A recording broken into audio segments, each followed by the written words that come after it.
Merci de nous faire signe si vous nous recevez en direct sur Marketing TV Monde.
Voilà, on démarre dans un instant.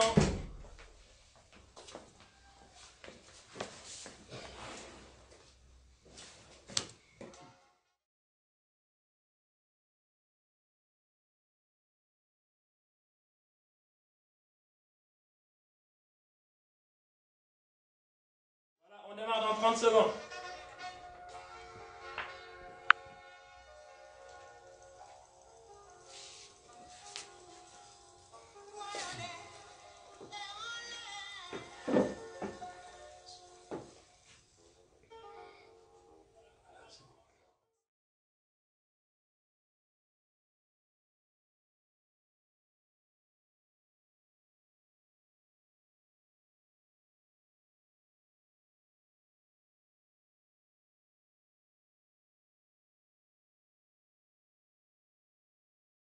Bonjour à tout le monde.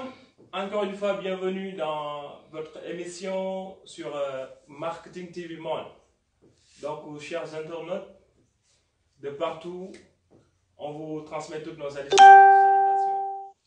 Aujourd'hui, encore une fois, on est là pour dérouler une émission portant sur un thème d'actualité qui, de nos jours, aujourd'hui, nous jugeons tous en fait très important et très d'actualité. Et nous avons l'honneur et le plus grand plaisir de recevoir sur nos plateaux Monsieur Daouda Diouf. Bon, comme on dit en développement personnel, quand on ne sait pas présenter les gens, mieux vaut leur laisser la latitude de se présenter. Donc, il se connaît mieux que quiconque. Donc, Monsieur Diouf, encore une fois, bienvenue dans notre plateau de Marketing TV Monde. Donc, très rapidement, je vous laisse avec les internautes pour que vous puissiez vous présenter. Merci, mon cher Bamba. Je crois qu'il est facile de présenter Daouda Diouf. Daouda Diouf est un Sénégalais, ça c'est la première chose. D'ethnie sérère, j'ai l'habitude de le dire, c'est une bonne précision pour nos parents halpulaar. Mais ce qui est le plus important, c'est que je travaille depuis un certain nombre d'années dans le milieu de l'industrie, où je suis manager. Et j'ai quand même quelques petites 22 années d'expérience professionnelle dans le milieu de l'entreprise industrielle, comme je vous l'ai dit tout à l'heure, où j'occupe les fonctions de directeur administratif et financier adjoint et de directeur du système d'information, c'est-à-dire du système informatique, où j'ai fait mes armes, où j'ai exercé pendant un certain nombre d'années, un certain temps. Et à côté, j'ai d'autres activités. Je suis un homme qui est passionné par l'enseignement. Et à ce titre, j'interviens dans certaines grandes écoles privées supérieures, on ne pourra pas citer. Et à côté, de par ma profession en entreprise aussi, je suis dans des associations comme l'Union des industriels du Sénégal où je représente mon patron.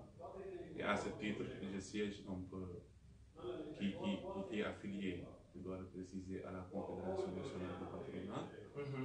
Donc je siège au conseil d'administration de l'EPIC, qui regroupe les industriels au département de l'industrie, où j'occupe une fonction de président de cellule, la cellule environnement, qui m'a permis aussi d'avoir une ouverture sur un autre secteur qui est l'environnement. Donc l'informatique, le management, un peu l'environnement, et le marketing où je crois Laïbamba a eu à me former. Donc en présentation succincte, c'est un peu ça. D'accord. En tout cas, merci M. Diouf de la présentation. Donc, chers internautes, vous avez entendu ce qu'il a dit lors de sa présentation et on peut apprendre beaucoup de choses puisqu'il est une personne qui est dans beaucoup de domaines, dans beaucoup de branches et que je pense qu'aujourd'hui, on doit apprendre en quelque sorte à devenir un homme intègre qui présente des aptitudes pluridisciplinaires et qui pouvant évoluer après dans beaucoup de domaines, dans le monde professionnel. Donc, merci de la brève présentation et de la pertinence aussi. Voilà, chers internautes, aujourd'hui, on va aborder directement le thème. Aujourd'hui, on va parler de ce qu'on appelle de l'initiative personnelle. Donc, forcément, c'est un thème, c'est un sujet qui vous dira beaucoup de sens. Et que veut dire exactement ce qu'on appelle l'initiative personnelle? Donc, aujourd'hui, encore une fois de plus, on a reçu une personne, un profil, une ressource humaine en quelque sorte, qui s'y connaissent. Donc, je vais encore une fois, monsieur, vous demander, c'est quoi, qu'est-ce que vous entendez de l'initiative personnelle? J'ai une approche. L'initiative personnelle, tout le monde sait que c'est le fait de prendre sur soi pour entreprendre. Ne pas attendre d'être employé. Parce que c'est un terme que nous avons pratiqué, que nos pères ont pratiqué, que nos grands-pères ont pratiqué depuis la colonisation. Être employé. C'est tellement automatique, c'est tellement dans notre langage que toute personne qui fait sa formation, ses études, ses humanités, attend, et ses parents, son entourage attendent de lui qu'il soit un employé. Okay. À côté, il y a un concept ou deux concepts qui sont théorisés, peut-être parfois mal compris, c'est la mondialisation, la globalisation. On nous dit aujourd'hui que le monde est un village. Un village, c'est quelque chose par essence qui n'est pas grand. Un village planétaire, qui est grand, mais qui est petit. Ça veut dire que vous pouvez prendre votre petit déjeuner. Ça veut dire que nous pouvons terminer cette émission. Et la prière de Timis, on peut la faire à Paris. Demain matin, on est à New York. Nous pouvons travailler aujourd'hui ici au Sénégal pour une entreprise ou pour une école ou pour nous-mêmes et se retrouver demain au Maroc ou après-demain en Afrique du Sud, voire en Australie. Mais qu'est-ce que ça demande de nous autres humains, de nous autres Africains? Parce qu'il y a aussi beaucoup de nationalités qui ont compris l'affaire, mais nous, est-ce qu'on a compris? Là où ça nous interpelle, c'est d'essayer de savoir vivre dans ce village planétaire, dans ce monde globalisé. C'est pourquoi je parle d'initiative personnelle. Parce que l'initiative personnelle, c'est quelque chose d'abord qui vous appartient. Que vous avez conçu. Parce qu'on ne peut pas se mouvoir dans l'idée de l'autre. Exactement. On ne peut pas bien ou se mouvoir comme on veut dans l'entreprise de l'autre. Mais votre entreprise d'en bas, c'est quelque chose que vous maîtrisez, c'est quelque chose que vous aimez, c'est quelque chose qui vous rapporte. C'est pourquoi je parle d'initiative personnelle. Maintenant, ne voyons pas tout de suite des murs, des bureaux, des voitures, de grandes machines. Non, l'initiative personnelle, parfois, vous vous levez le matin, vous prenez votre smartphone, vous sortez. C'est au choix. Vous marchez, vous prenez une moto, vous prenez un bus, mais vous êtes dans vos affaires. Vos affaires peuvent être commerciales. Vos affaires peuvent être techniques, c'est-à-dire vous vendez votre savoir-faire. Vos affaires peuvent être une usine, une entreprise, un hôpital, comme celle qui est en face de vous, et qui est privée. Pourquoi je parle toujours de privé en parlant d'initiative personnelle? C'est parce que ça vous appartient. Ou ça appartient à un groupe de personnes, si vous ne pouvez pas être seul. Mais à côté, on s'est rendu compte que le terme de domaine public a été dévoyé chez nous. Et on a vu que tout ce qui marche appartient au privé. Tout ce qui ne marche pas appartient au domaine public. C'est un paradoxe, ça. C'est un paradoxe. Je vais vous donner une petite anecdote. Je vais ouvrir une petite parenthèse et ne pas un peu s'éloigner du sujet. Il y a une matière que les gens apprennent à un certain niveau à l'université qui s'appelle le public management, que les Anglais ont un peu théorisé. À un moment donné, pour faire court, la dame de fer en Angleterre avait dit, et pourquoi tout ce qui se passe dans le privé marche, c'est très beau, c'est organisé, les gens travaillent. Et ce qui est dans l'administration où le public ne marche pas, on leur dit que ces gens-là, ils ont des objectifs. Il vous faut une planification suivant ces objectifs, il vous faut une planification suivant les résultats, etc., suivant les objectifs. Et il a dit, mais pourquoi pas l'administration? C'est les Anglais qui sont dans l'administration, c'est les Anglais qui sont dans le domaine public. On lui a dit, ah, c'est comme ça. Et regardez au Sénégal. Dans l'administration, on vous dit que je n'attaque personne, les gens ne travaillent pas, les gens ne respectent pas les horaires, les gens ne viennent pas à l'heure, voilà. Alors que dans le privé, vous ne venez pas, il y a un pointeur à l'entrée, il vous aura mis marqué absent, on vous avertit, au bout de temps d'avertissement, c'est une blague, au bout de temps de blague, et après, vous êtes licencié. Quand une personne va vous dire qu'il a la garantie de l'emploi, il vous dit que je suis dans l'administration, même s'il ne travaille pas. Je n'ai rien contre l'administration, je travaille depuis 22 ans avec l'administration. La dame de fer, pour revenir à cet exemple, a dit ce qui se passe dans le privé, faites-le moi dans l'administration. C'est simple. Mais pourquoi cela ne pourrait pas être appliqué au Sénégal, je dirais en Afrique? Je ne raisonne pas en termes de petits pays en Afrique. C'est pourquoi je dis qu'aujourd'hui, même dans l'administration, il faut des initiatives privées. Bien sûr. Il faut de grands managers dans l'administration, comme dans le privé. C'est ça qui va nous amener maintenant à ne plus dire le gouvernement ne m'a pas donné du travail, mon grand frère ne m'a pas aidé, etc. On va se retrouver dans des situations où chacun va penser faire quelque chose. Et tous ces services que nous voyons, que ce soit le nettoyage, que ce soit la restauration, que ce soit l'enseignement, vont finir par être l'œuvre d'une personne qui est un entrepreneur. Exactement. Qui va vendre son service à l'État ou à des privés. Et c'est pourquoi je dis que tout est dans l'initiative personnelle. Quand vous sortez d'une université privée ou de l'université publique avec votre projet ficelé, avec votre projet maîtrisé sur le plan financier, vous pouvez vous retrouver, vous pouvez vous dire, moi je ne chôme pas. Mais quelqu'un qui se dit que j'ai déposé à l'administration, j'ai déposé aux douanes, j'ai déposé dans l'armée, j'ai déposé chez tel, il ne m'a pas pris, celui-là peut chômer. Mais celui qui commence avec 2 poulets, celui qui commence à enseigner l'Internet aux vieilles dames, etc., à aller dans les GIE, les associations de femmes, pour leur enseigner un certain nombre de pratiques, celui-là ne chôme pas. Et tout commençant petit, on va se retrouver avec des entreprises qui ont commencé avec une personne, 0 capital. Nous aurons les multinationales. Moi, j'ai travaillé 22 ans sans chômer, mais je suis à l'origine de plusieurs initiatives qui sont parties parfois de la vente d'habits, à la vente de poissons, à la vente de poulet, etc. Parfois même, si vous êtes cadre supérieur, vous exposez votre problème pour dire que j'ai commencé à vendre des poissons, je donne mon exemple, on vous dit, mais on se moque de vous. Alors qu'aujourd'hui, tout le monde mange du poisson. Si vous dites, j'ai vendu du on vous dit, mais vous êtes sérieux, on se moque de vous. Mais à la limite, au Sénégal, aujourd'hui, les Sérères ne sont plus majoritaires dans les tiers. Exactement. C'est comme ça, des idées comme ça qu'il faut faire incuber, qu'il faut faire développer. Et regardez les multinationales, jusqu'à Dassault Aviation. Et c'est des initiatives personnelles, des gens qui ont commencé à fabriquer des choses très, très petites, basiques, qui sont aujourd'hui des entreprises sans lesquelles les puissances ne peuvent pas être appelées puissances, parce qu'en Europe, si vous enlevez Dassault de l'armement, il n'y a plus de puissance militaire européenne. Effectivement. Ainsi de suite. Au Sénégal, on peut prendre notre grand frère qui était dans les poulets, pour ne pas citer l'entreprise, qui certains disent qu'il fait 50, il a commencé avec 50 000, 70 000. J'ai regardé une émission de ça, je ne vais pas le nommer, notre ami qui est assez loin, mais qui a dit des choses, c'est dans le domaine public, hein. Il a dit à la télé, à Réussite, comme émission, il a dit que son papa a commencé, mais eux-mêmes, ils ne pouvaient pas croire qu'une personne qui ait eu un certain background aille habiter à Kermassa au moment où Kermassa n'avait pas d'électricité. Et aujourd'hui, quand on vous prend comme comptable, comme directeur à Sédiment, vous êtes comptable. Ouais. Alors que lui, quand il le faisait, vraiment, j'ai écouté sa fille, hein, je dis qu'il puisse être démonté, qu'il ne puisse pas être démonté. Quand j'ai écouté sa fille, elle a dit que son papa était dans des conditions à Kermassa. C'est pas possible.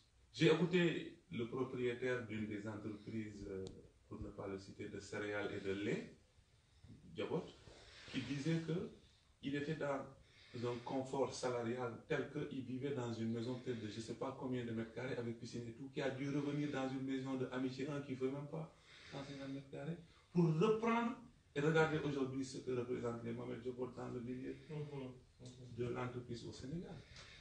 Voilà ce que je veux inculquer. Nous sommes en face d'un atelier de couture. Cette dame, je la connais. Il faut commencer comme ça, avec un tailleur, vous-même, vous faites le ménage, vous faites le marketing, vous faites le secrétariat, etc. Et au bout du fil, vous allez vous retrouver avec une entreprise, c'est obligé. Comme on dit, il y a le bon, soit le bas, Effectivement. Voilà. Donc c'est comme ça que je vois l'initiative personnelle. Je prends toujours le temps de l'expliquer pour que les gens ne le ramènent pas à des définitions du Robert Larousse ou bien qu'on l'amène à des définitions académiques. Non, je veux que ce soit simple. Si vous voyez que vous voulez créer une entreprise où vous allez nettoyer chez les gens avec une serpillère et une seule brosse, faites-le. Ne pensez pas que c'est genre entreprise de nettoyage avec de grosses machines. C'est ça que j'appelle l'initiative personnelle.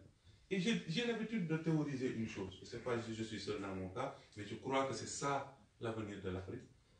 C'est qu'il faut, en Afrique, vous voyez des gens que je veux créer une entreprise, je veux un capital de temps. Non. Faisons la pratique du maçon. Le maçon ne vous fait pas un mur, le maçon vous pose brique par brique. Et une brique, sa valeur marchande ne dépasse jamais les 500 francs. Il y a des briques, si vous le calculez, c'est 213 francs CFA. Je me suis amusé à calculer le prix d'une brique en mettant l'eau, la main-d'œuvre, etc. 213. Ça veut dire que si vous voulez avoir un mur ou une maison comme ça, vous partez d'unités qui coûtent 200 francs CFA ou 250 francs CFA. Vous les mettez ensemble. Au bout du compte, quand vous aurez fait l'enduit et puis la peinture et vos carreaux, les gens ne se rendront pas compte, mais vous êtes parti sur des éléments unitaires, j'appelle cellulaires, qui ne coûtent rien du tout, que chacun peut avoir. Maintenant, si chacun te dit, oui, moi je veux être aidé, j'ai besoin de 3 millions, etc., personne ne fera rien. Voilà comment je conçois l'initiative personnelle. Pourquoi je l'avais lié maintenant tout à l'heure au monde globalisé? Quand vous voyagez, je posais la question l'autre jour à savoir, tous ces bateaux qui se passent par l'Atlantique, il y a des Sénégalais, par centaines, par milliers peut-être, mais ils sont en Europe. Ils sont en train de travailler en Europe. Je suis désolé, mais ces gens-là n'ont pas été rapatriés. Moi, je me rappelle, une fois, ils ont été rapatriés. C'était du temps de l'autre gouvernement du président. Mais depuis lors, ils sont restés. Ça veut dire qu'aujourd'hui, l'Europe, on dit que c'est un continent vieillissant. Ils ont besoin de main-d'œuvre. Mais main-d'œuvre, ça veut dire quelqu'un qui sait faire quelque chose. Effectivement, ça va. Aujourd'hui, vous commencez quelque chose ici au Sénégal. Il y a beaucoup d'activités qui ne peuvent plus être faites en Europe ou aux États-Unis. Ils auront besoin nécessairement de travailler avec vous. Regardez les artistes, regardez les artisans, regardez même les tailleurs aujourd'hui. Tous ceux qui rentrent d'ici maintenant partent avec des légumes, du poisson, des habits, des colliers, etc., qui vont revendre. Si vous n'avez pas une initiative personnelle qui sorte sous ces produits-là, les chaussures de Ngaï, aujourd'hui, les toubacs les portent mieux que nous. Mais il faut de l'initiative personnelle à la base, créer un produit, le fabriquer, le vendre ici d'abord, et ensuite pouvoir les faire. Donc j'ai été un peu long, mais. Et pourtant, au départ, ces chaussures, quand les gens en fait, avaient l'initiative de les mettre sur place, ils pensaient que les toubacs ou les blancs ne pouvaient pas porter cela. Exactement. Et aujourd'hui, c'est des choses qu'on minimise alors que ça a un impact. Vous savez, quand vous faites un job, il y a ce qu'on appelle les standards. Vous commencez par faire quelque chose qui puisse être consommé au Sénégal. Mais après, les gens vont venir vous dire que nous, si vous voulez vendre en France, aux États-Unis, en Belgique, etc., il faut respecter telle chose parce qu'il fait froid, il faut respecter telle chose parce que les normes veulent cela. Vous vous adaptez et puis c'est bien. Vous n'avez pas besoin de reconstruire la route. Donc aujourd'hui, ce qu'il faut, c'est commencer. Maintenant, ouvrez les yeux. Vous savez, j'ai l'habitude d'appeler Google tonton Google. Vous voulez savoir quelque chose, vous ne le savez pas. Vous demandez à tonton Google. Effectivement. Les mesures, les standards, les normes, etc.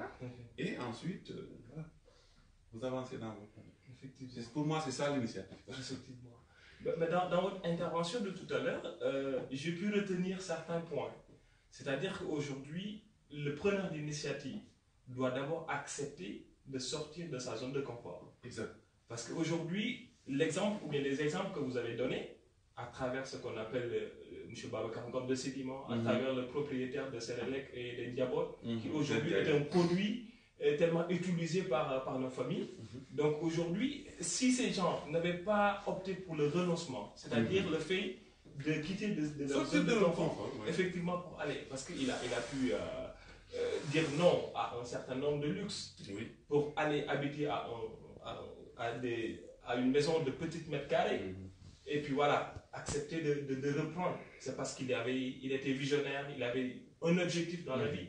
Donc maintenant, aujourd'hui, comparé à ces jeunes d'aujourd'hui, est-ce que, face à un problème, Parce que c'est un constat. C'est un constat. Nos jeunes d'aujourd'hui, ils n'ont pas ce courage-là ou même la possibilité de prendre le courage à deux mains. Ils oublient ou bien ils ignorent même que leur avenir et leur devenir dépendent de leurs mains et entre leurs mains. Exactement. Mais aujourd'hui, comparé à cette initiative personnelle, pourquoi la génération d'aujourd'hui n'est pas apte à faire face à ces genres d'initiatives, à prendre ces initiatives, c'est-à-dire de se lever un bon jour et de dire que automatiquement je vais faire ça. C'est quoi, où se trouve exactement le problème? J'ai mon idée là-dessus, c'est sur 3 ou 4 points. Le premier point, c'est le problème de volonté. Il paraît, j'ai un oustaz que j'aime bien, il m'a dit que la mère des vertus, c'est la volonté. Il faut toujours se lever et dire que est-ce que moi j'ai de la volonté? Si je n'en ai pas ou si j'en ai, il faut que cette volonté-là soit manifeste. À un moment donné, moi je me suis dit dans la vie que quand je me réveille, même si j'ai mal au corps, je dis la volonté est la mère des vertus. C'est comme ça qu'il me dit. Elle est la mère des vertus. Ça veut dire que si vous avez de la volonté, vous avez toutes les autres vertus, de travail, de discipline, etc. Ça c'est la première chose. Aujourd'hui, est-ce que ces jeunes-là ont identifié cette vertu qui s'appelle volonté? La deuxième chose, mon sage me dit, les gens ils disent, il y a le même djunné. Il y a un grand penseur, un grand savant qui a dit, il y a le même djunné, il y a le même djunné. Mais il n'a pas de djunné dans sa vie. Donc, c'est cette sortie de la zone de confort. J'ai aimé votre expression. Les jeunes ne savent pas sortir de leur zone de confort. Le professeur Laïbamba Sek, qui m'a formé un peu en marketing, j'étais avec des jeunes à qui j'ai donné des cours de développement personnel. Il y a de grandes théories, hein, cadre professionnel, ceci, cela. C'est bien. Mais je leur donne un exemple. Je leur demande de calculer sur une vie de 60 ans, toujours sur le confort. Hein. Si vous prenez 20 ans pour dormir, il paraît qu'on dort 8 heures, on travaille 8 heures et on a des loisirs sur 8 heures. D'abord, je dis, si vous n'êtes pas encore à un certain stade, vous ne pouvez pas avoir de loisirs, vous avez joué.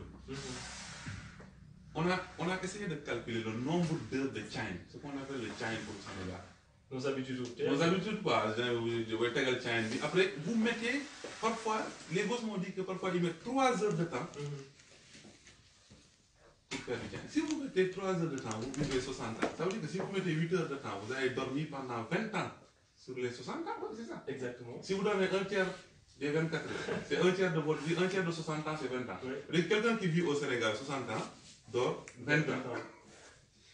Il a été jeune pendant 20 ans. Il lui reste 20 ans, il boit la moitié ou le tiers du temps du time. Il faut arrêter de boire du time comme nous le faisons aujourd'hui. Voilà pourquoi les jeunes aujourd'hui ne peuvent pas entreprendre. La troisième chose, pour ceux qui sont très religieux, au Sénégal, les gens ils croient qu'ils sont religieux. Mais la première vertu de la religion, c'est le travail. Il n'y a que dans le travail où vous pouvez ne pas avoir de problème quand vous ratez une prière. Parce que l'idée est là. Le travail aujourd'hui, c'est quoi? Le travail, c'est de se dire, quand moi, les Occidentaux, etc., me disent, on a calculé, il faut travailler 40 heures par semaine. Hier soir, j'étais en train de regarder une émission où on démontrait qu'il y a des gens qui travaillent 70 heures par semaine. 70 heures. 70 heures ou plus. Parce que, ce que je ne... C'est des Sénégalais ou c'est des Asiatiques? C'est des Chinois. C'est des Chinois, c'est des Asiatiques. C'est des Asiatiques. Ok. Et ce que je ne peux pas concevoir, c'est que nous soyons des pays non développés et que nous appliquions des standards de pays développés. Un véritable blocage. On me dit, oui, c'est le Bureau international du travail. Avant qu'il y ait BIT, avant qu'il y ait des standards de travail, il y a eu de l'esclavage, excusez-moi. Il y a eu de la colonisation. Après, vous arrivez à un certain niveau de richesse. Vous avez entendu l'histoire du CFA, je ne sais pas en revenir. Après, vous nous dites, vous tous qui n'êtes pas développés, faites comme nous qui sommes développés. SMIC, temps de travail, 8 heures par jour, 40 heures par semaine. Vous ne pouvez pas. Je suis dans une course avec vous, mon cher papa. Vous avez quitté il y a 5 minutes, course de vitesse. J'adopte votre rythme. Vous avez quitté il y a 5 minutes. Peut-être que je ne vous vois plus. Okay. Mais on me dit, hey, Bamba est vers la place de France, vous allez à Tuaon, mais Bamba est à 30 km à l'heure. Mais on me dit, monsieur Diouf, la norme c'est 30 km à l'heure. Ça veut dire que je ne vous verrai jamais. Effectivement. Il faut que je fasse au moins 70 km par heure pendant un certain temps. Et à un moment donné, j'essaie d'adopter votre rythme de course. C'est des choses basiques. Mais On nous a mis dans tellement de normes, dans tellement de standards. Mais ces normes-là, qui les a édictées? C'est eux. Oui, c'est eux. Hein. Moi, je dis qu'aujourd'hui, nous, nos normes, doivent équivaloir à nos besoins en développement. Moi, j'ai travaillé pendant des années sans prendre de congé. On me dit que ce n'est pas normal. Par rapport à qui? Si, la dernière fois, je crois que Sarkozy a eu ce problème en France. Il a dit que ceux qui travaillent plus doivent gagner plus. Ça c'est bien qu'il a dit. Bien sûr. Vous devez l'oreille à l'oreille. Vous devez tout les gars, tout. Maintenant, ces normes-là, c'est pour nous faire de petites choses. Et je vous dis, hein, jusque chez eux en Europe, il y a des gens qui ne respectent pas ces normes. Il y a des gens qui vous vendent leur dimanche, il y a des gens qui vous vendent leur congé pour pouvoir acheter un appartement. Et mettre vos enfants maintenant, ce sacrifice, vos enfants vous pourront en profiter. Donc, moi, ce sont sur ces aspects, la volonté, l'amour du travail, le fait d'avoir une identité. Vous savez, j'étais en train de lire un livre très important sur l'économie informelle en Afrique de l'Ouest qui avait été rédigé par l'ancien doyen de la FASEC. Ils ont pris des exemples, pas en Europe, mais sur certaines ethnies en Afrique, notamment les Yoruba au Nigeria, je l'ai retenu, et les Mourides au Sénégal, sur leur culture du travail. Mais allez lire ce livre-là. Vous allez voir que tous ces détails-là, nous avons des leviers sur lesquels nous pouvons nous appuyer pour cette initiative personnelle, pour cet avancement. Alors, dès l'instant qu'ils ont dit que maintenant il n'y a plus de frontières dans le monde, ça veut dire que même les pays n'existent plus. Aujourd'hui, j'ai l'habitude de dire à mes étudiants, quel est le sujet le plus actuel au Sénégal? Après, on va te dire que c'est les élections, c'est Benno Bokk. Non, non, non. Le sujet le plus actuel en Afrique aujourd'hui, je le dis et je le répète, c'est la zone de libre-échange continentale africaine, la ZLECAf. Mais les gens n'en parlent pas. Parce qu'on ne peut pas continuer avec nos micro-pays et croire qu'on va se développer. Aujourd'hui, un citoyen du monde, pour moi, je peux demain me lever et habiter à Paris. Ou habiter en Afrique du Sud. Dès l'instant qu'il y a cela, ça veut dire qu'il ne faut pas qu'on s'attarde sur certains petits détails. Essayons de prendre ce raccourci qui est la globalisation, ce raccourci qui est constitué par les TIC. Essayez d'avoir le même niveau de vie qu'eux parce qu'ils ne sont pas plus intelligents que nous. On m'a dit que la plus grande concentration d'ingénieurs informaticiens au monde, c'est l'Inde. Ce n'est pas les États-Unis. La plus grande concentration au mètre carré d'ingénieurs informaticiens au monde, c'est l'Inde. Pourquoi pas le Sénégal? Il suffit d'apprendre l'informatique. Effectivement. Donc c'est comme ça que je vois la chose. Il faut sortir de nos zones de confort. Il faut dormir moins. Vous savez, le sommeil, c'est un besoin comme le manger, etc. Il faut manger moins, dormir moins, etc. Et ça, même nous qui sommes musulmans, nous pouvons le savoir. On dit que notre prophète sallallahu alayhi wa sallam ne mangeait que quand il avait faim. Et avant d'être à satiété, il s'arrête. Il ne dormait que quand il avait vraiment sommeil et il se levait tôt, etc. Pour connaître les heures et les prières, etc. Mais ici, vous voyez des gens qui organisent des fêtes à longueur de journée. Vous croyez qu'avec ça, vous pouvez faire? Donc voilà ma vision de l'affaire. J'en appelle à tous les jeunes que nous avons la chance de former. J'en appelle aussi aux autres jeunes qui ont d'autres formations, qui ont d'autres chemins pour arriver à la réussite, de s'approprier la volonté, la discipline. Parce que quand je parle de sommeil, de manger, tout ça, de sport, ça c'est la discipline. Il faut tous les jours réfléchir à sa discipline. Est-ce qu'elle est bonne? J'ai des déformations depuis que j'enseigne un peu le développement personnel, mais comme je le disais tout à l'heure, il faut rassembler un certain nombre de matières pour faire un homme. Effectivement. Notamment les matières qu'on nous a apprises à la maison. Exactement. En tout cas, vraiment, c'est des aspects qui ne décrivent pas ce qu'on appelle la jeunesse sénégalaise d'aujourd'hui. Parce que ne serait-ce que ce qu'on appelle avoir d'abord l'initiative de poser un jalon, d'accepter de ce qu'on appelle, de s'adapter en quelque sorte face à un quelconque milieu, et que c'est des qualités vraiment intrinsèques, mais qui sont rares de nos jours chez les jeunes Sénégalais. À commencer par moi, je préfère en fait qu'on soit au vendredi pour que je puisse penser déjà à mon programme de demain, au week-end, alors que je ne peux pas accéder au deuxième sommet comparé à la pyramide de Maslow. Donc, le besoin de sécurité. Donc, le besoin de sécurité n'est pas encore accompli et choses me permettent de pouvoir en fait prendre du repos. Donc ça, c'est un peu compliqué, c'est paradoxe. Et puis, on apprend à travers vos propos que pour réussir ou bien pour arriver à un niveau, il faut se doter des moyens, il faut faire des sacrifices titanesques, il faut consentir des efforts pour au moins espérer arriver au résultat escompté. Exact. Maintenant, c'est un paradoxe. Maintenant, aujourd'hui, ce qu'on a, surtout en tant que blocage vers l'initiative personnelle, c'est que les jeunes intellectuels qui sont diplômés dans les business schools, qui viennent fraîchement de sortir de l'école, qui sont formés et qui sont aptes à servir le monde professionnel, ils aspirent plus à avoir ce qu'on appelle un emploi salarial. Dépendre d'une entreprise, occuper en fait un poste stratégique, intégrer le top management, etc., etc., etc. Mais aujourd'hui, ce qu'on sait, c'est que, comme on dit souvent, le salaire ne peut pas tout faire. Et avec seulement le salaire, on n'arrivera pas à satisfaire tous nos besoins. Parce que ce qu'on ignore avec le salaire, c'est que tu es contraint de travailler 30 jours pour satisfaire vos besoins. Donc, vous ne travaillez pas, vous n'aurez pas de salaire. Mais aujourd'hui, est-ce que, comme vous le dites, vous êtes 4, mais vous exercez, en d'autres termes, ce qu'on appelle de l'autre côté, de votre propre business. Maintenant, qu'est-ce qui manque à ces jeunes? Est-ce qu'aujourd'hui, on pourrait les conseiller à s'orienter davantage vers ce qu'on appelle des initiatives personnelles? Je pense que ce serait judicieux, ou bien ce serait bon, de pouvoir leur prodiguer surtout certains conseils, et de leur montrer exactement des conséquences sur l'employabilité salariale. Je ne mettrai pas tout quand même dans le compte de la jeunesse des jeunes, des personnes qui sont formées. Parce qu'on a d'abord, je commence par un aspect. Je vous ai donné un exemple. Quand on dit que M. Diouf, qui est une dénomination directeur de tel dans une entreprise, vend du poisson, les gens se moquent de vous. C'est un aspect culturel. Vous savez, les gens aussi n'aiment pas qu'on se moque d'eux. Il y a ce qu'on appelle, vous avez parlé de la pyramide de Maslow, il y a un palier, le troisième, qui est le besoin de reconnaissance ou d'appartenance.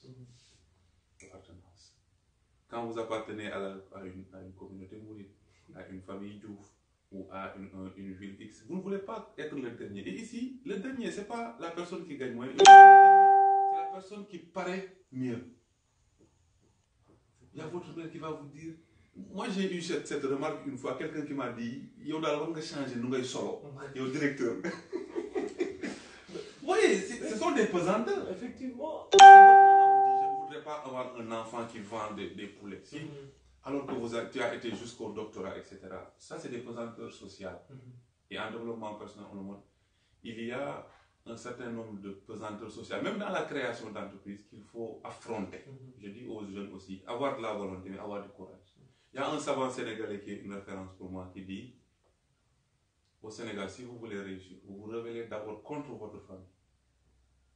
Qui vous met certaines pesanteurs en vous disant que nous sommes xeet du def lii, ñun suñu doom du def lii, ñun suñu lignée yëpp ay yax bu rëy lañu. Alors que balaa ngay nekk yax bu rëy, il faut commencer petit. Surtout. Même si votre papa a été. Alors, ça c'est la première chose, les pesanteurs sociales. Dans la création même d'entreprise, parmi les premiers blocages, il y a le blocage financier, il y a aussi la pesanteur sociale. Ça, il faut le régler chez les jeunes. Mais il faut qu'on apprenne à le régler aussi. Les matières qu'on apprend à nos jeunes à l'époque, il faut y mettre ce genre de choses. C'est-à-dire, comment, si vous avez des blocages familiaux, j'ai vu des filles qui m'ont dit que si c'est un travail de nuit, je ne le fais pas parce que mes parents vont être pas d'accord. Je leur ai dit, il ne faut pas se battre contre le père ou la mère, mais il faut les convaincre. Que vous avez besoin de travailler la nuit, mais que vous ne voulez pas être mauvaise, entre guillemets. Ça, c'est ça. Deuxièmement, il y a aussi des formations qui sont très standards qu'on a copiées de l'Europe, qu'on a ramenées. Moi, aujourd'hui, je dis que si on peut former quelqu'un en marketing, en management, etc., il faut qu'il sorte avec un diplôme. C'est très bien, la base théorique, mais il faut qu'il sorte avec un projet ficelé. Moi, au lieu de t'encadrer à faire un mémoire, je t'encadre à monter un projet et tu commences. Vous travaillez dans un milieu qui est propice. Vous avez vu qu'il y a beaucoup de jeunes. Moi, aujourd'hui, le garçon qui fait les tenues, ce qu'on appelle Yerewolo pour mes enfants, est mon ancien étudiant. Il est sorti d'une université avec un projet et qu'il a réalisé le projet. Aujourd'hui, j'ai besoin de carte de visite pour mon business, j'appelle un de mes anciens étudiants. C'est ça qui me fait plaisir. Donc, il faut que le paradigme de la formation change un peu. Il faut que les pesanteurs sociales et il faut aussi que cette volonté que j'ai dit tout à l'heure existe chez les jeunes. Qu'on sorte de nos zones de confort et qu'on enseigne les exemples sénégalais. Avant d'aller nous enseigner Ford, avant de nous enseigner Dassault, enseignez-nous tout à l'heure Ngom dont on a parlé, enseignez-nous Pierre Ndiaye, enseignez-nous Serigne. Vous verrez que tous ces gens-là vont vous dire que j'ai commencé tellement petit, mais j'ai trimé. Parce que les enfants aujourd'hui aussi, ils veulent être des stars, tous. On ne peut pas avoir des stars franchement.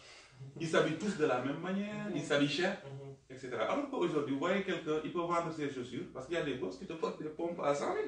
100 000, c'est pour moi, c'est un fonds de départ pour une entreprise. Effectivement. Même un peu moins. Ça peut constituer une SARL. Voilà, c'est cet ensemble de choses-là qu'il faut essayer de brasser et de leur répéter. Leur montrer des exemples. À la fin, je suis sûr que sur 100, parfois on aura 10% de personnes qui ont réussi dans l'initiative personnelle. C'est excellent. Et maintenant, il faut qu'on leur apprenne autre chose aussi, c'est savoir identifier les bonnes affaires. J'ai dit que l'autre jour, je donnais un exemple. Créneau porteur. Vous vous mettez devant une école. Toutes les filles qui passent sont soit voilées, soit avec des cheveux naturels. Ouais. Vous identifiez une affaire. Ouais. C'est-à-dire qu'il faut avoir l'œil. Aujourd'hui, on est en train de faire une route ici. Il y a beaucoup de poussière. À mon avis, sur toute cette route-là, il y a des gens qui ont besoin de nettoyage. Exactement. Il faut savoir identifier le besoin et aller vers la satisfaction du besoin. Une entreprise, c'est la satisfaction d'un besoin latent, d'un besoin qui attend. Vous montrez aux gens que vous avez tel besoin, et vous essayez de leur dire que j'ai la solution. Et en ce moment, j'ai regardé un film, un Américain qui avait créé une entreprise qui renseignait les gens sur les embouteillages. Qui marchait. Je crois qu'il était à 250 milliards de, je ne sais pas quoi. J'ai oublié le chiffre. Un jour, il prenait le risque que si les arbres ne marchaient pas, ils se ruinent. Parce qu'il a vendu une entreprise high-tech. En France, ça s'appelle, je crois, Bison Futé. On vous dit que ne passez pas par le garage de Thiès, il y a des embouteillages, etc. Et les gens achètent des abonnements. Il avait copié ça de la France. Ça avait tellement marché que lui-même, il était à la tête d'une entreprise qui avait beaucoup exorbitant. Un jour, il vend ça, il achète des arbres, des pousses. Il va embaucher des gens qui s'occupent des arbres, comment on les appelle, les naturalistes. Et les gens lui demandent, mais ça va pas au bout. Ils disent, je vais multiplier ma fortune par deux. Pourquoi? Parce qu'il s'était rendu compte que dans cette contrée des États-Unis, chaque personne voulait avoir le même arbre devant chez lui. Vous savez, dans des problèmes d'urbanisme, c'est comme ça. Il avait calculé le besoin. Il s'était dit que s'il les plante et qu'il les vend, c'était plus rapide que de continuer à gérer cette entreprise qui avait une marge de temps. Et il s'est converti. Donc il y a cette volonté, il y a le courage, il y a les pesanteurs sociales à enlever, et il y a définitivement cette... Moi je crois qu'aujourd'hui, j'ai dit à mes étudiants l'autre jour que vous êtes tous des stars, c'est pas possible. Pas tous des stars, bien, voilà quoi. Il faut parfois qu'il y ait des cultivateurs, qu'il y ait des chauffeurs, voilà. Mais que chacun essaie de réussir dans sa vie. Pour moi, c'est un certain nombre de choses qu'il faut leur inculquer, à partir de la maison d'abord, dans les choses qui les intéressent, c'est-à-dire les DAI, les ASC, etc. Et ensuite à l'école, dans la formation. Et finalement, je crois qu'on aura au moins une petite partie de la population qui va se lancer dans des initiatives personnelles et qui va réussir. Mais si aujourd'hui on prend des jeunes dans la rue comme ça et on les interviewe, ce qu'on nous dit le plus souvent, c'est aujourd'hui ils sont confrontés à l'accessibilité surtout du financement. Parce qu'aujourd'hui on ne peut pas se lever un bon jour et se dire que voilà, je vais me lancer comme ça. Il faut d'abord créer ce qu'on appelle assurer ou réussir ce qu'on appelle l'idée de projet. C'est-à-dire être conscient de ce qu'on va faire ou ce que l'on veut faire dans la vie. Maintenant, après, il faut réfléchir sur un ensemble de moyens qu'on pourra joindre pour au moins établir ou bien atteindre nos objectifs qu'on s'est fixés. C'est ça. Maintenant, sur ce problème, vous avez tantôt énuméré ce qu'on appelle les problèmes de départ, notre famille, notre environnement, micro-environnement en quelque sorte, qui constitue en quelque sorte des blocages et qui peut aujourd'hui, à la longue, nous pousser vers le découragement. Mais au-delà de ça, quand on finit à franchir cette étape, on est confronté à un autre problème, c'est-à-dire l'accessibilité au financement.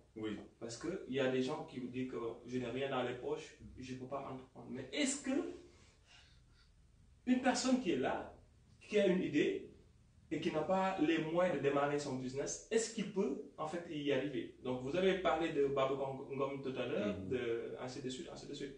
Ils sont partis de rien pour atteindre les cimes de la gloire. Mais aujourd'hui, est-ce que c'est toujours possible? Si oui, comment ils peuvent y arriver?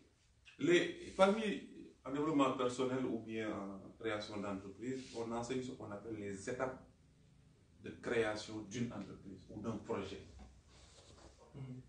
Mais dans ces étapes, je crois qu'il y a beaucoup de personnes, ce n'est pas seulement des jeunes, il y a même des grandes personnes qui ne sont plus, parce que moi, après 35 ans, il paraît qu'on est plus jeune. Il y a des gens qui ne réussissent pas ou qui n'entreprennent pas parce qu'ils n'ont pas de financement. Ce que je veux dire, pour que ce soit clair, je n'ai rien contre les banquiers, je travaille avec eux. On n'a pas de banque de développement dans nos pays. Parce qu'ils ne prennent pas de risque. Quelle que soit l'ingéniosité de votre idée, quelle que soit l'innovation que vous avez faite dans votre projet d'entreprise, ils ne vont pas vous financer s'il n'y a pas de garantie. Garantie, ça veut dire quelqu'un qui a déjà quelque chose. Ils ne vont pas vous financer en se basant sur le fait que vous êtes jeune, vous êtes entrepreneur, peut-être que vous allez... Non, non. Les banques, c'est des banques de rente. Donc, on ne peut pas compter sur eux. Maintenant, ce que les jeunes n'ont pas compris, je reviens à mes étapes de création de projet, c'est que quand on parle de financement de projet, à quoi sert le financement? Ce n'est pas de l'argent qu'on va poser comme ça. Non. Un projet a besoin parfois de moyens de mobilité. Un projet a besoin d'un local, un projet a besoin peut-être de matières premières, etc. Nous sommes dans des sociétés où les gens sont très au fait des problèmes de famille. C'est-à-dire qu'il ne faut pas aller demander par exemple à votre oncle 300 000. Il ne l'a pas, il est salarié lui aussi. Mais si vous lui demandez son garage, avec un projet bien ficelé, mais vous n'avez plus de problème de loyer, parce que les frais de départ c'était pour une caution pour le loyer. Si vous demandez à Darou Diouf qui a une voiture brinque-ballante, qui est votre cousin, parfois, de vous arranger en partant le matin pour vous livrer 5 ou 6 personnes sur votre produit. C'est à ça que devaient servir les financements que vous demandez à la banque. Si vous demandez à votre épouse, à votre soeur ou à votre frère en lui disant « je ne peux pas te payer tout de suite, mais comme je dois décortiquer des archives, comme je dois faire du pressing, comme je dois, etc., aide-moi un peu. Affaire de c'est une manière de contourner le problème du financement. Exactement. Et je vous assure, tous ces gens qui ont réussi, j'ai la chance d'être président de cellule au patronat, dans une organisation où il y a au minimum 1 millier d'entrepreneurs. On discute comme ça, comme nous le faisons aujourd'hui. Mais ils vous disent des débuts, il y en a même qui étaient des dockers. Mais après, qui disent que moi, ma situation d'aujourd'hui, là, en 2019, ce ne sera pas ma situation de 2020. Et je vais éliminer un certain nombre de choses. Si vous avez besoin de fauteuils, de bureaux, d'ordinateurs, pourquoi aller acheter un Pentium X alors que vous pouvez prendre une machine qui coûte 30 000 francs CFA? Faites faire vos tableaux Excel. Mais si vous dites qu'un jeune Français qui va créer son entreprise aura un bureau de 300 000 francs, un PC qui coûte 600 000, une voiture qui coûte 6 millions, vous n'allez pas commencer. Mais si vous dites que moi je vais faire mes livraisons à pied ou Jakarta à 300 francs, et tout ça, ça va entrer dans ce qu'on appelle les facteurs de production qui vont baisser votre coût unitaire. Moi, c'est ça que j'ai l'habitude de conseiller aux gens. Je dis, vendez quelques-uns de vos freins, de vos pompes, commencez quelque chose, mais minimisez vos coûts de production. Le transport, le loyer. Parfois, il y a une boutique dans le quartier, je ne vais pas vous le montrer, mais qui n'a pas d'électricité. Ça veut dire que le jeune, il n'ouvre que la journée. Il n'a pas de charge électrique. Mais vous allez voir un jour, il aura de très belles lampes, il aura de très jolis frigos. Mais pour le moment, il n'a pas de frigo, il n'ouvre pas le soir. Il se lève avec la lumière diurne et il se couche avec le noir de la nuit. Et pour le moment, il a une boutique. Mais c'est ça, c'est-à-dire que quand vous avez été à l'école, quand vous avez appris beaucoup de choses, quand vous avez été éduqué par vos parents, vos grands-parents, il faut savoir. Il y a ce qu'on appelle en marketing, je fais un clin d'œil à mon professeur, ce qu'on appelle les produits de substitution. Si vous n'avez pas de lampe dans votre boutique, prenez le soleil du bon Dieu. C'est à mon moment. Donc, j'ai l'habitude de dire qu'il faut contourner cette difficulté qui consiste à vouloir mettre une entreprise. Ici, ce que nous appelons une entreprise, c'est qui est grand. Alors qu'une entreprise tient parfois sur une table comme ça. Il y a une dame qui est très riche au Sénégal. Je n'ose pas dire son nom parce qu'aujourd'hui, ses enfants sont de grandes personnalités. Une dame, elle vend du guerre de Diaf. Certaines personnes qui habitent Dakar la connaissent. Et c'est une des dames qui ont plus fait pour la religion, pour le pays. À partir de son gâteau, elle était devenue l'une des plus grandes commerçantes du Sénégal. Ok. Ses filles et ses garçons sont connus aujourd'hui. On ne pourra pas le dire pour ne pas faire l'erreur de certaines personnes dans les médias. Donc, si on peut résumer, ce que vous venez de dire, c'est qu'il faut penser aux parties prenantes. Sur les parties sur lesquelles on pourrait compter pour pouvoir au moins démarrer notre job. Être un maçon. Donc, selon vous, ce n'est pas un prétexte? C'est pas du tout un prétexte. Je préfère quelqu'un qui commence petit. Vous savez, quand quelqu'un commence avec 50 000, s'il perd les 50 000, c'est pas grave. Quand quelqu'un commence avec 5 millions ou 50 millions, s'il les perd, il y a un autre problème. Parce qu'il aura gagé la maison de son père. Donc, moi je suis un maçon, quoi. Je mets pas de briques. Ok. Je n'achète pas de maison. Je construis ma maison par briques. Okay. Je pense qu'il nous reste à peu près 5 minutes, donc on va pouvoir au moins accélérer les choses. Maintenant, on a parlé de l'initiative personnelle. Donc, les étapes que les gens doivent passer pour pouvoir au moins démarrer ce qu'ils ont envie de faire. Mais aujourd'hui, la société, bon, on est dans une société comme le Sénégal, il a ses propres réalités. Le Sénégal a ses propres réalités. Aujourd'hui, on te dit que non, vous êtes petit, vous êtes qui, à commencer par la famille, c'est que vous disiez tout à l'heure. Maintenant, aujourd'hui, on contourne ce problème, on fait face à un problème d'accessibilité au financement. Voilà. Mais en réalité, on pense que l'État doit assurer à travers ses fonctions régaliennes ce qu'on appelle le fait de nous assurer notre insertion professionnelle. Alors que c'est archi faux en réalité. Parce que on ne doit pas dépendre tout le temps. L'État certes crée des conditions, mais c'est nous qui devons aller, ce qu'on appelle prendre des initiatives, essayer d'oser, au moins de mettre quelque chose afin d'apporter notre contribution à la construction de l'édifice. Mais ce que je voulais dire tantôt, c'est quoi? C'est que nous jeunes aujourd'hui, le fait d'adopter pour l'employabilité salariale, ça amène une dépendance. Maintenant, tu es contraint, comme je vous l'avais dit, à travailler pendant 30 jours pour espérer obtenir 50 000 francs CFA. Qui ne couvre pas tes besoins. Donc c'est minime. C'est minime. Et aujourd'hui, ce qu'on dit, c'est qu'on a des exemples qui sont là, qui se sont acceptés tels quels, et qui sont prêts à sortir de leur zone de confort afin de pouvoir au moins satisfaire la demande. C'est ça. Maintenant, M. Diouf, vous avez conseillé les jeunes, d'accord. Mais est-ce qu'aujourd'hui, on ne doit pas les accompagner en retour, quelque part? Ne serait-ce que sur le plan psychologique, de les préparer, ne serait-ce qu'au moins dans les universités, de les préparer à faire face et de leur montrer que c'est ça la bonne voie. Nous étions tout à l'heure en encadrement dans une école et quelqu'un parlait de la CMU, couverture maladie universelle, et disait dans une des hypothèses de son étude qu'il faut, il parlait de la couverture maladie universelle des retraités. Lui, il est dans le domaine, mais il se rend compte que les retraités n'ont pas été associés à la définition du plan de couverture maladie universelle. Ça arrive dans le pays, c'est vrai. On ne peut pas dédouaner l'État, mais vous savez, un État fonctionne suivant les besoins de ses administrés. Quand vous le dites ici, on vous dit que vous protégez l'État. Moi, je n'ai pas beaucoup de connivence avec l'État, j'ai vu de mon propre depuis 22 ans.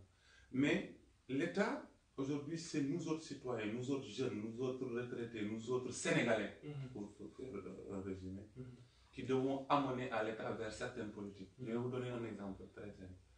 Quand on met à la tête d'un pays un président qui vient, qui est ingénieur, qui est scientifique, qui est baïfal, qui est... Voilà.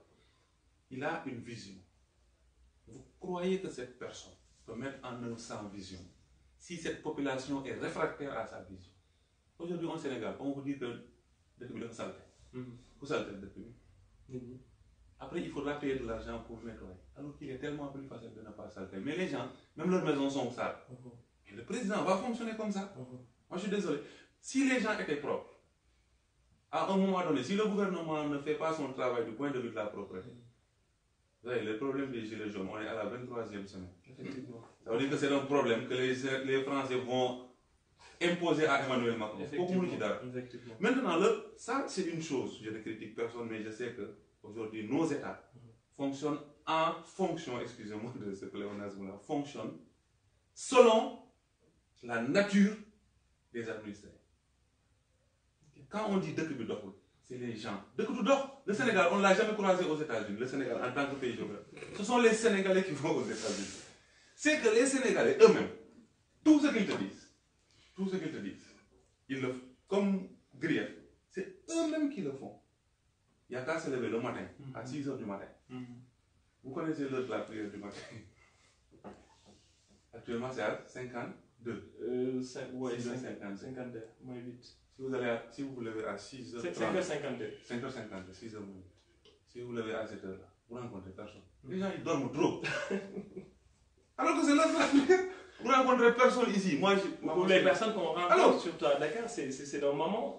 C'est les femmes. Voilà, c'est les femmes en qui travaillent ici. Alors, vous allez à Pouf, qui travaillent sur le bord de la route. Vous avez déjà eu des hommes poursuivre les autres? Non.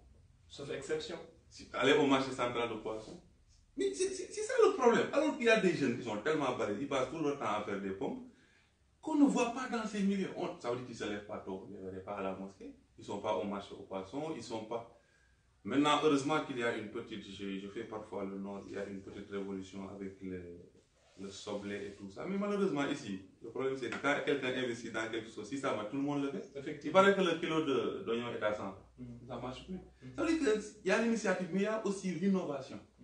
Il faut, je vous l'ai dit tout à l'heure, identifier les niches d'opportunités. Maintenant, l'État doit créer ce qu'on appelle la situation du doing business. Les gens croient que doing business c'est un indice, mais doing business c'est la possibilité de pouvoir faire des affaires.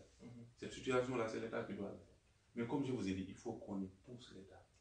On a beau amener des technocrates. Si le technocrate arrive et qu'il trouve que les gens ne veulent pas ce qu'il propose, ça ne va pas marcher. C'est comme si vous vendez de la glace en Sibérie. Ça ne marche pas. Il suffit d'aller à Kaolack vendre de la glace, ça marche. Moi, je ne sais pas, c'est des principes extrêmement simples. Maintenant, il y a l'autre aspect, vous l'avez dit tout à l'heure, qui est la pesanteur sociale. Ça, il faudra que tout le monde s'y mette. L'État, les universités, les centres de formation, etc. Mettre parce que ce n'est pas possible de dire, voilà ce qui va faire marcher le pays. C'est un ensemble d'initiatives. C'est un ensemble, je les appelle de rectification. Il y a des gens qui naissent, qui trouvent leur papa en train de faire certaines choses, qui disent je ne vais pas le faire. Toujours dans le même sillage des exemples. J'ai vu quelque chose en Inde. Vous savez qu'en Inde, il n'est pas bien vu de conduire les tuk-tuk. Vous connaissez les tuk-tuk? C'est des vélos avec un siège où vous conduisez les gens. Si vous conduisez un tuk-tuk ici à Thiès, je donne l'exemple, c'est en Inde, hein? Les gens n'ont pas marié votre fille. C'est un métier de base. Ils ont des castes plus graves que chez nous. Si vous incinérez les morts en Inde, il n'y a que les intouchables. C'est une caste qui est tellement en bas qu'on les appelle, qui doivent le faire. Mais j'ai vu une émission ici où une personne qui s'est rendu compte qu'il ne pouvait que conduire des tuk-tuk, il va le faire dans une autre ville. C'est ça qu'on appelle l'exil. Si vous ne pouvez pas le faire dans votre terroir, vous vous exilez.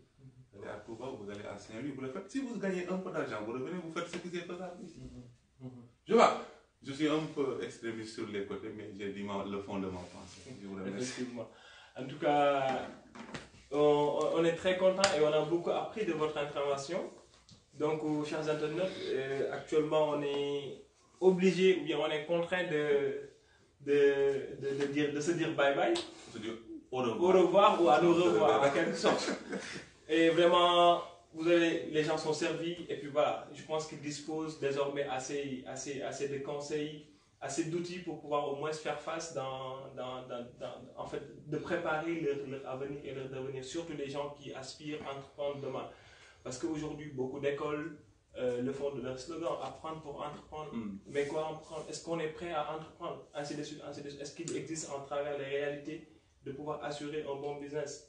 Donc c'est une multitude de questions, d'interrogations que l'on se pose, mais qu'on tarde à trouver des solutions. Ou bien peu de gens savent les solutions. En tout cas, on vous remercie davantage et d'avoir accepté notre invitation sur ce plateau. Et je pense qu'aujourd'hui, vous avez énuméré pas mal de qualités sur lesquelles les gens en fait, doivent prendre compte et essayer de préparer leur milieu ou surtout leur avenir professionnel. En tout cas, ça a été un plaisir, chers internautes, de vous en fait, présenter cette émission et en compagnie de M. Daoudou Diouf. Donc, vos mots de remerciement, vos derniers mots, s'il vous plaît. Vous remercier Marketing Mondial TV. Je crois que c'est ça qu'on appelle une initiative. Avant, quand on était petit, on connaissait que RTS, connaissait tous, connaissait tous. Maintenant, il y a Marketing Mondial TV, quelque chose de moderne. Donc, vous remercier vos internautes et dire en dernier ressort que s'il y a quelque chose de constructif que nous ayons pu faire, c'est, je crois, notre devoir. C'est le bon Dieu qui nous y a aidés. Et s'il y a eu des couacs ou des choses qui n'ont pas été très bien, pensez seulement que c'était notre souhait de bien faire et donner les auditeurs, ou disons les internautes, à une prochaine occasion. Merci. Voilà, merci chers internautes. On vous donne rendez-vous très prochainement dans d'autres émissions. Et que voilà, merci de votre attention. C'est bloqué.